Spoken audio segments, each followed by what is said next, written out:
Vamos a hablar de la cuestión económica, del dólar, de cómo sigue este tema, la gente que está como loca, que no le alcanza la plata, y tiene razón, con Gabriel Rubinstein. Gabriel, buen día, ¿cómo está? Bien, ¿qué tal? ¿Cómo están? Bien, muy bien. ¿Podemos hacer un análisis de la situación actual, Gabriel? Bueno, obviamente que sí. Es muy vasto, pero podemos decir a grandes rasgos que estamos en una economía de muy bajo crecimiento, a favor que se ha recuperado bien de la pandemia. O sea, podría no haber sido así, podría haber sido una recuperación floja, sin embargo fue una recuperación completa. Esto ha pasado prácticamente en todos los países, pero bueno, no era claro que lo íbamos a poder lograr, lo logramos.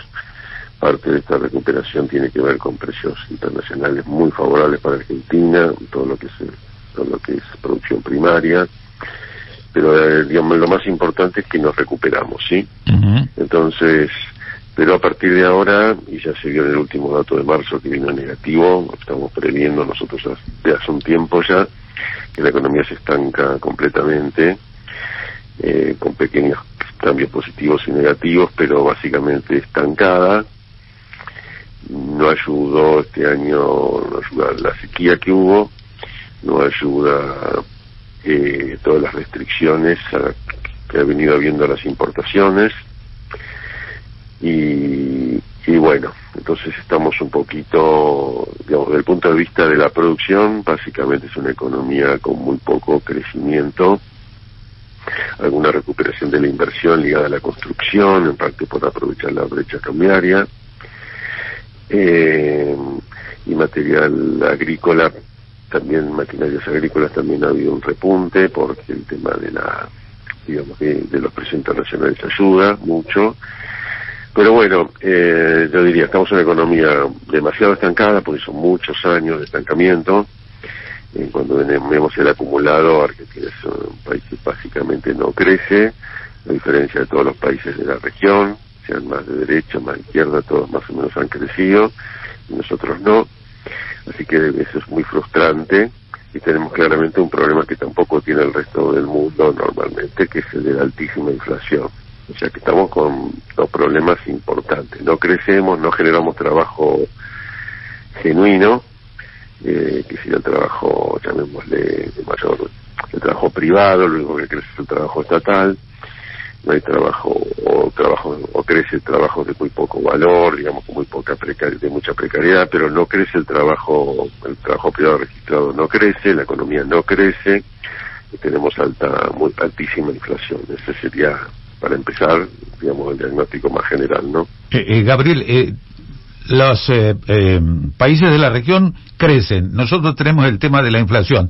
¿No es el camino correcto el que eligió el gobierno para combatirla, después de que Alberto, por ejemplo, dijo iniciamos la guerra contra la inflación?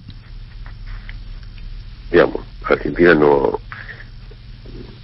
A ver, trataré de resumirlo. Argentina sí. Eligió, el gobierno, el Estado argentino, eligió vivir con alta inflación. No es algo que sucedió y que no saben lo que hacer. O sea, puede ser que Alberto sea ignorante en la materia, o puede haber otros ignorantes. Yo no creo que Guzmán lo sea. Guzmán sabe perfectamente que Argentina eligió financiar un déficit fiscal muy elevado que nadie quiere financiar, emitiendo dinero.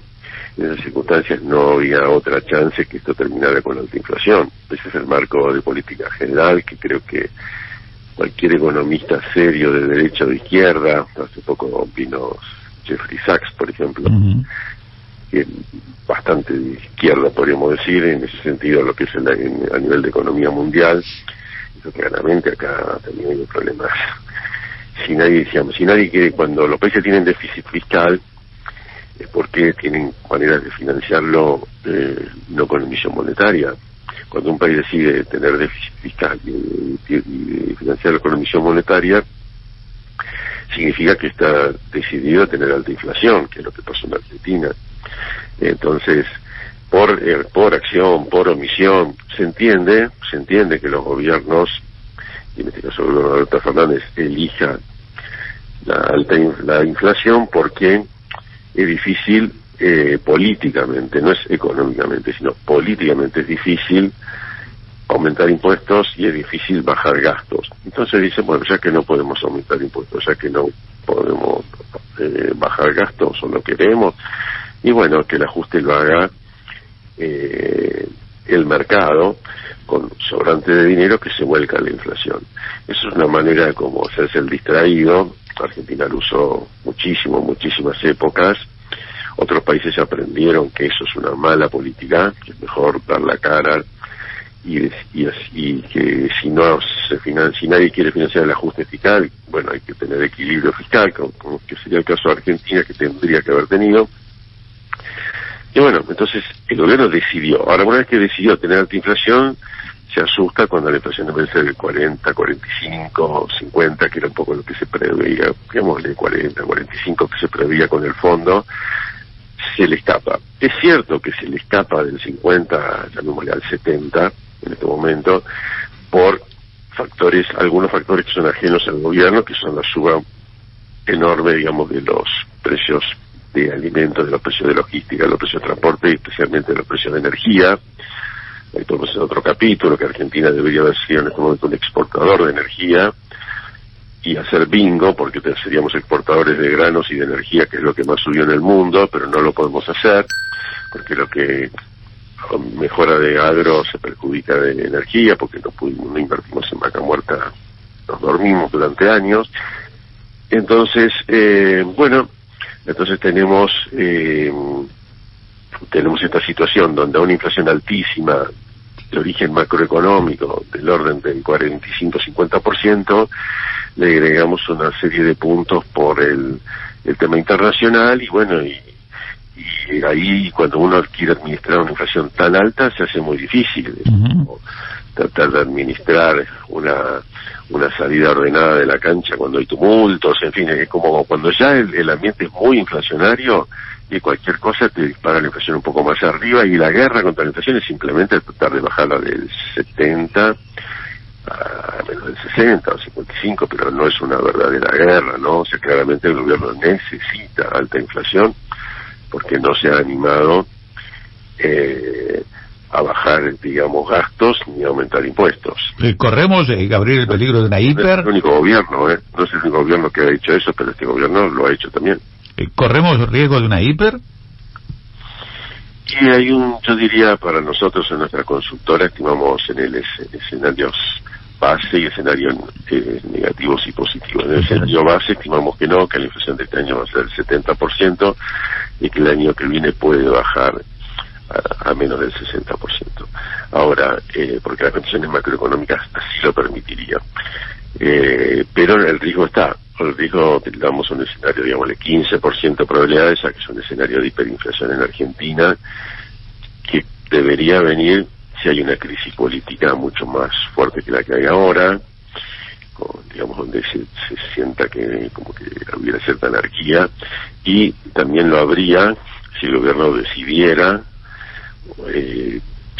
defaultear el acuerdo con el FMI. Si se alejara de las metas con el FMI y no pudiera consensuar con el FMI una cierta revisión o un perdón, y nos fuéramos un camino de default, ahí también se gatillaría una fuerte suba del dólar paralelo, digamos, de la zona de 200, 210, 220 que ha estado en estos últimos meses a una zona de 300 rápidamente, y en ese caso eso dispararía un proceso hiperinflacionario. Hablando de ese tema puntualmente, ¿es cumplible de acuerdo con el fondo? A ver, yo diría, difícilmente se pueda cumplir, pero los desvíos, hay que analizar los desvíos. El acuerdo con el fondo tiene básicamente dos metas, o tres metas. Una meta es de fiscal, una meta es de reservas y otra meta es de adelantos transitorios, sumisión para el gobierno. Esta última la dejo de lado porque es más fácil de cumplir, eventualmente pues se puede maquillar, después en otro momento si querés lo comentamos. Pero las metas más difíciles son las reservas y las de fiscales. Seguramente va a haber desvíos, y seguramente los desvíos ya se van a ver en el segundo trimestre, o sea, el primer semestre. Ahora bien, parte de esos desvíos obedece a problemas de la guerra, derivados de la guerra, básicamente por el altísimo costo que viene implicando la importación de gas natural licuado, que está muy fuera de la previsión que se hizo con el acuerdo con el fondo. En el año pasado, 2021, nosotros pagábamos $8 el millón de BTU, y ahora estamos pagando 8,33, y ahora estamos pagando más de 20. Entonces, ese es un problema que sí se podría contemplar. Hay que hacer el número finito para ver efectivamente cuánto importó Argentina, bien cuánto era la previsión de precios, que no era 8, era mayor, pero no se transparentó cuánto era. Entonces hay que hacer el cálculo finito para ver de los desvíos cuánto fue por un problema de guerra y cuánto el FMI está dispuesto a aceptar en ese sentido. Yo creo que hay buena voluntad del FMI, lo demostró muchísimas veces, incluso lo mostraron en el acuerdo, que es el acuerdo más light que se conozca que haya firmado el FMI. Entonces, hay buena voluntad del fondo, pero bueno, Argentina tiene que poner lo suyo y buscar cumplir, hacer los esfuerzos, y si no se cumple, que sea por causa de fuerza mayor, diríamos así. Entonces yo diría que el gobierno debe aferrarse a eso, porque es lo único que nos mantiene con una crisis contenida, es decir, con una situación que es mala, todas luces para cualquier país, 70% de inflación sería catastrófico. Nosotros podemos más o menos llevarla, buscar que baje en los próximos meses y que el gobierno termine dignamente su mandato, pero bueno, el riesgo de que no se aferre a ese programa y quiera hacer algo y al final salga todo peor existe, ¿no? La última, Gabriel, con esta inflación y pensando en el 2023, ningún gobierno puede ganar una elección con esta inflación.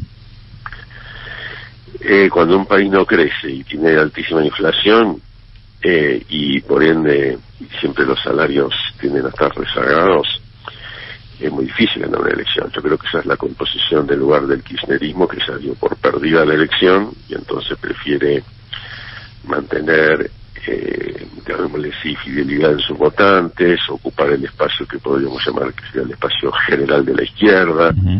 Y si ya pensando eso, que es imposible ganar una elección, y yo comparto la idea de que es prácticamente imposible, y tendría que haber muchos errores de la oposición, errores no forzados, llamémosle así, para que el gobierno pueda volver a ganar la elección. Yo creo que no la va a ganar, pero eso, bueno, falta un tiempo y al partido. Por supuesto. Bueno, que me excede, ¿no? Bueno, Gabriel, le agradecemos mucho estos minutos, este tiempo.